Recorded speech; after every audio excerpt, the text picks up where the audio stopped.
das unter uns machen darf.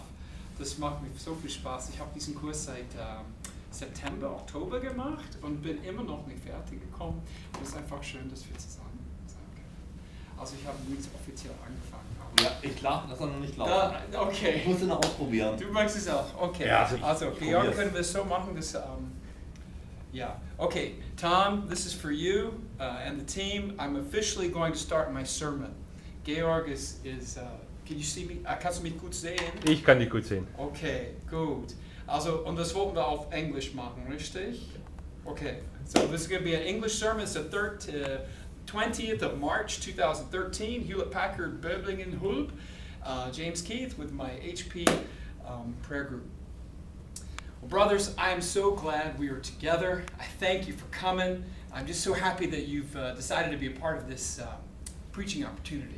I am so excited about being with you. And you know what? As you guys are my German brothers, I have to share with you, it has been a struggle for me trying to survive in the academic German world. I find so many times you guys are the smart ones. I feel like I have to try so hard to catch up to you and to think as thoroughly and clearly as you do. And the wonderful thing, come on in, Eberhard. Yeah. The wonderful thing about what I see in your training is that from birth up, children are really trained to think in this country. I mean, I see children with these great big cones of candy in first grade that they get, and I think, well, with all that candy, I guess it's a reward for having to think so hard when you're only 7 years old. I don't know how you do it. But as an American, it's really tough to think as well as the Germans do. And I think sometimes I have to sit and study. And I think about these children, they have to sit and study and work so hard with their little brains just to get started. Hi, Melly, come on in. So I have to struggle a lot with that. And then I wonder, you know, if I were a child, how would I best learn? I would need someone to come and talk to me and say, hey, it's going to be all right. You can do it. You can learn it. Let me help you. Let me help in your way. Maybe you've seen many children crying out of frustration. Or maybe you were one of those children, if you were like me, being 7 or 8 years old and not understanding what's going on. Sometimes it's a teacher or a friendly neighbor or your mom or your dad who can help you when you're really down and out. Well, you know what? A lot of us, you and I, and the disciples back then were real similar. Just like the 7-year-old in first grade who starts school and doesn't know what's going on. Jesus was with his disciples and was ready to assist them in the text we're looking at today. In Matthew 28:16 through 20, we get the last part of Jesus' farewell to the disciples. Now, the background of this is fascinating. These men who had been with Jesus for 3 years had trained to be disciples. What is a disciple, really? A disciple is someone who is trained and taught to follow, whether a person or a doctrine. Well, in Jesus, they had both, and they had it all. And for 3 whole years, they followed this man and really tried to live with him and follow him and understand him. And if we look at Matthew chapter 26 and 27, after all those years, boom, failure. Jesus was surrounded by the Jews, taken to the Roman government, condemned, put to death. Where were those disciples? Well, 3 years they were with him intimately, buddy. But chapter 26 and 27, they flee like little children, lost sheep, no hope. After 3 years, what's going on? Well, that's the setting for our passage here in Matthew 28. I thought maybe we could look at it, and I want to ask if we could read it together. It might help us, since we're together, just for one of us to pick the text and read it forward for one of us. And since we're doing it in English, why don't we try it in English? I've got my English Bible. I'm wondering, Eberhard, if I could have you read it out loud for us. Is that okay? I hope so. Sure. If I can do it without my glasses. Okay, I picked the text. It's verse 16. It starts with the word but. I'm wondering if you could read it real slowly and loudly for Yeah, us. okay. Okay.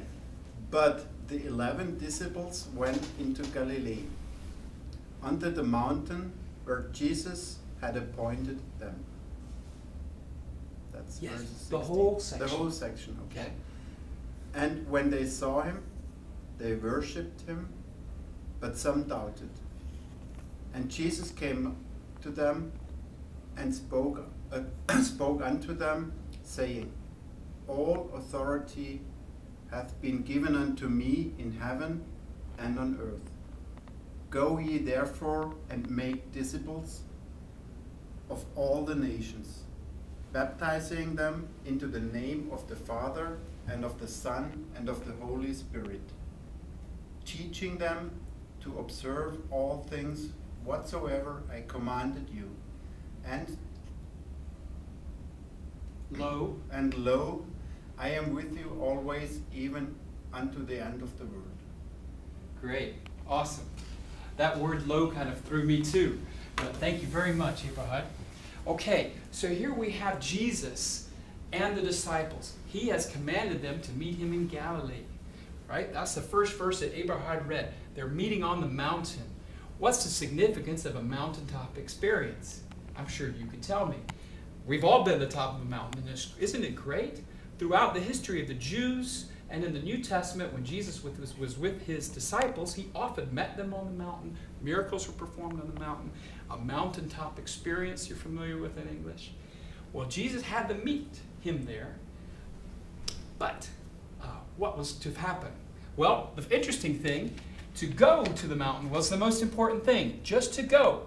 That was the command. Jesus said, have my disciples meet me in Galilee. So the disciples went. But you know what? Were the disciples really much different from you and me? They doubted. 3 years with this man. Intimate, close. And they left him.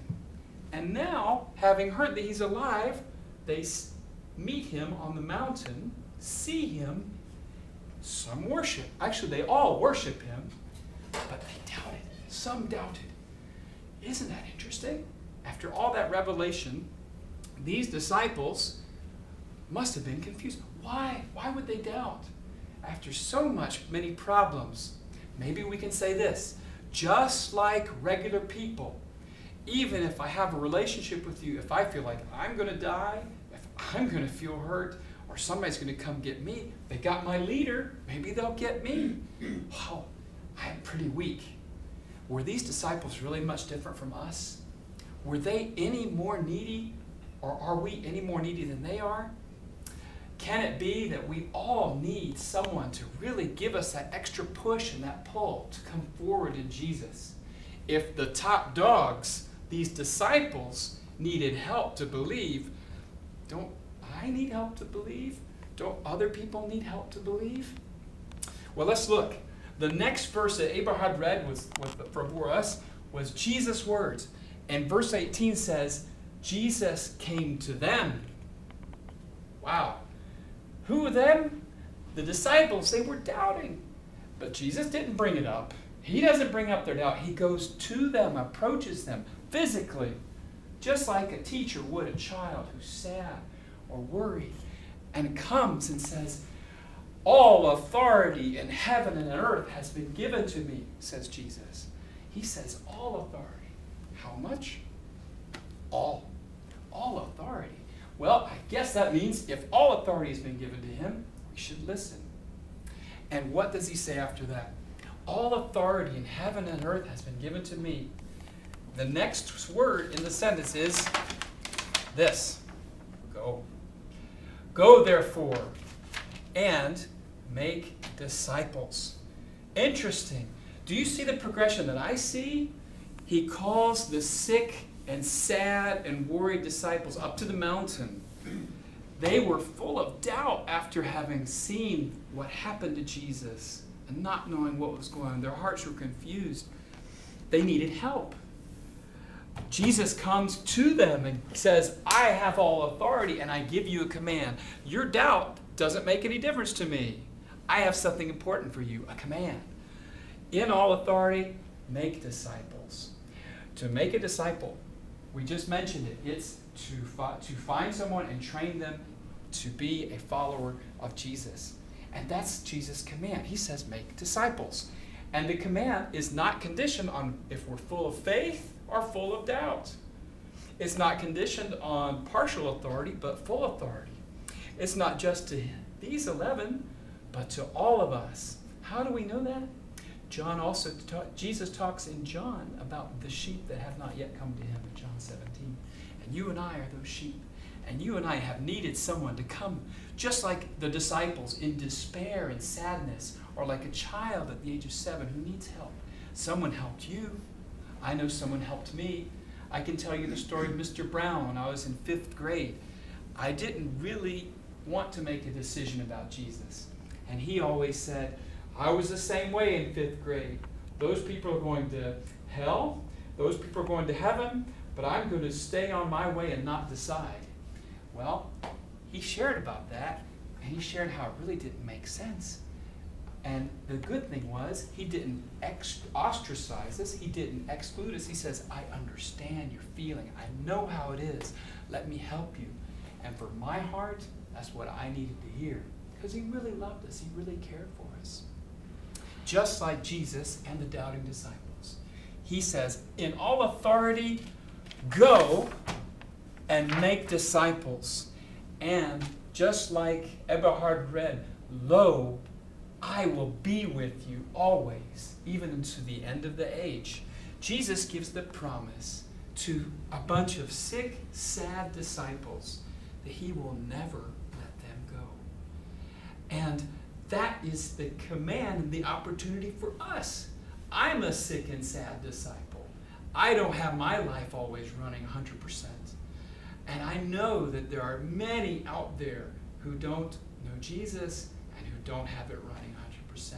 Can it be that they are like these disciples who were doubting, who believe evolution and not creationism, who don't believe the Bible but believe science, who disregard Jesus but are still searching for some kind of God? Jesus says to go and make disciples. And that is his command in full authority to us. There are so many outside this little room, just like that 7-year-old child, so frail, so fragile, but in adult bodies, who need us to make disciples of them. And when we do it, we're simply following Jesus' authority. And he promises that when we do what he says, he will be with us until the end of the age. Jesus gives us that opportunity, the opportunity of a lifetime. And it's the opportunity we have, which brings us into a brand new world of living with Jesus. What would it be like if each one of us had one person that we discipled, one person we reached out to? What would it be like? I would be excited to be in that. I'm in this challenge myself, and I invite you to join me in the happy process of sharing the joy of Jesus with other people. Well, that's my sermon. So what are we going to do about it? I have something for you. I want to give you something that's helped me, and I'm just going to hand this out to you. This is a table that I put together with a friend of mine, and it's in German. So, let me hand this out to you. There you go. In this table, it's something that I've just started doing again about 2 weeks ago. And what I've done is I'm in a new department now, so I've written down 4 people that I know that I would really like to see to come to Jesus. So I wrote them down under Bekannte, friend. And then I wrote down under Bedürfnis, I come up with things like, they seem to like for me to spend a little time joking with them. They want me to be kind of like a happy American with them every now and then. So I wrote down time or be witty for myself. And on this next little table, column, you could write down any prayer you might have for the person. you could write down what you see happening, God doing in their life. And the last column, there you can jot down something you do with the person. I find it really interesting because when we go to God in prayer and we obey His command, He does stuff. And so I wanted to give you an opportunity to put it into action. If you want more copies, I have plenty up here. Yeah. So I encourage you. I am thankful and grateful that we are in this together. And I look forward to the many people who will be happy to be walking as disciples of Jesus with you. Thank you. Thank you.